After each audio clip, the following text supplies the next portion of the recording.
नमस्कार दोस्तों, आज हम एक बार फिर आपके बीच लेकर आए हैं भगवान गौतम बुद्ध की एक प्रेरणादायक कहानी, जिसके जरिए हम आपको बताएंगे कि कर्म क्या है और कर्म किसे कहते हैं। दोस्तों, एक बार महात्मा गौतम बुद्ध के शिष्य ने उनसे पूछा कि कृपया हमें ये बताएं कि कर्म क्या है और कर्म किसे कहते हैं। तो इसके बाद महात्मा गौतम बुद्ध ने अपने शिष्यों से कहा कि कर्म को समझाने के लिए मैं तुम्हें एक कहानी सुनाता हूँ। इस कहानी से तुम समझ जाओगे कर्म क्या है और कर्म किसे कहते हैं। बुलंदशहर शहर का एक राजा था जो अपने मंत्री के साथ घोड़े पर बैठकर अपने राज्य का भ्रमण कर रहा था। राज्य का भ्रमण करने के बाद राजा एक दुकान के पास रुक गया और रुकने के बाद राजा ने अपने मंत्री से कहा कि मंत्री जी, मालूम नहीं क्यों मुझे ये लगता है कि इस दुकानदार को कल के कल फांसी की सजा सुना दूं और मुझे इसे मृत्युदंड देने की इच्छा हो रही है। उसके बाद मंत्री जी राजा से इसका कारण पूछ पाते इससे पहले कि राजा उनसे आगे निकल गए। मंत्री ने इसका कारण पता करने के लिए अगली सुबह भेष बदलकर आम जनता का रूप धारण करके उस दुकानदार के पास पहुंचा। वो दुकानदार वैसे चंदन की लकड़ियां बेचने का काम करता था। इसके बाद मंत्री जी ने दुकानदार से पूछा कि भाई, आपका काम कैसे चल रहा है।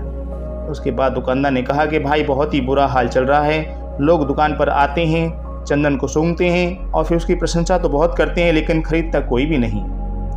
और उसने आगे बताया कि मैं सिर्फ इसी बात के इंतज़ार में हूँ कि कब हमारे राज्य के राजा की मृत्यु हो जाए और उनके अंतिम संस्कार के लिए मेरी दुकान से बहुत सारी चंदन की लकड़ियाँ खरीद लिया जाए और शायद वहाँ से मेरे चंदन की लकड़ियाँ बेचने का व्यापार में भी थोड़ी बढ़ोतरी हो जाएगी और मेरा व्यापार भी अच्छा हो जाएगा। दोस्तों, इसके बाद मंत्री को सब बात समझ में आ गई कि यही वो नेगेटिव यानी नकारात्मक विचार है जिसके चलते राजा के मन में भी नकारात्मक विचार आ गया है। वह मंत्री बहुत ही बुद्धिमान होशियार था, तो इसलिए उसने सोचा कि मैं थोड़ी बहुत इस दुकानदार से चंदन की लकड़ियां खरीद लेता हूं। और उसके बाद उस मंत्री ने उस दुकानदार से पूछा कि क्या आप मुझे अपनी दुकान से थोड़ी चंदन की लकड़ियां दे सकते हो।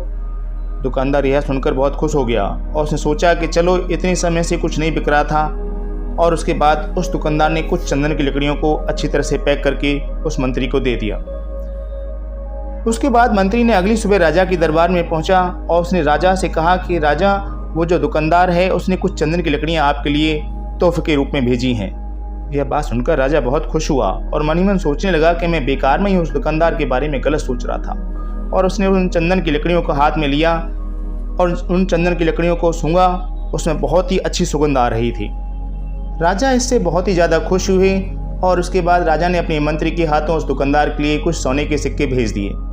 उसी आम जनता का रूप धारण करके मंत्री जी अगली सुबह उस दुकानदार के पास चले गए और उन्होंने उन सोने के सिक्कों को उस दुकानदार को दे दिया। दोस्तों, इसके बाद दुकानदार बहुत खुश हुआ और मन ही मन उसने सोचा कि मैं बेवजह अपने राज्य के राजा के बारे में गलत सोच रहा था।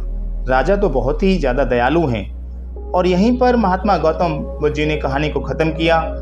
ये कहानी जब ख़त्म हुई तब गौतम बुद्ध ने अपने शिष्यों से कहा कि अब आप बताएं कि कर्म क्या होता है।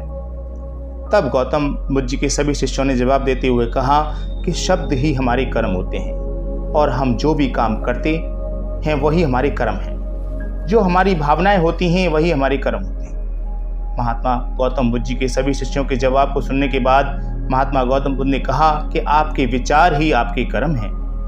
अगर आपने अपने खुद के विचारों पर नियंत्रण पाना सीख लिया तब आप एक महान इंसान बन जाते हैं। जब आप अच्छा सोचते हैं तब आपके साथ अच्छा ही होता है और होता ही रहेगा। दोस्तों, इसलिए मैं कहना चाहूँगा कि अगर आप अच्छा सोचेंगे तो दूसरे लोग भी आपके बारे में अच्छा ही सोचने लग जाएंगे। तो दोस्तों, कैसी लगी आपको हमारी आज की ये कहानी, हमें कमेंट कर ज़रूर बताएं। अगर आपको ये कहानी पसंद आई हो तो दोस्तों के साथ ज़रूर शेयर कीजिए और हमारे इस चैनल को सब्सक्राइब करें। धन्यवाद।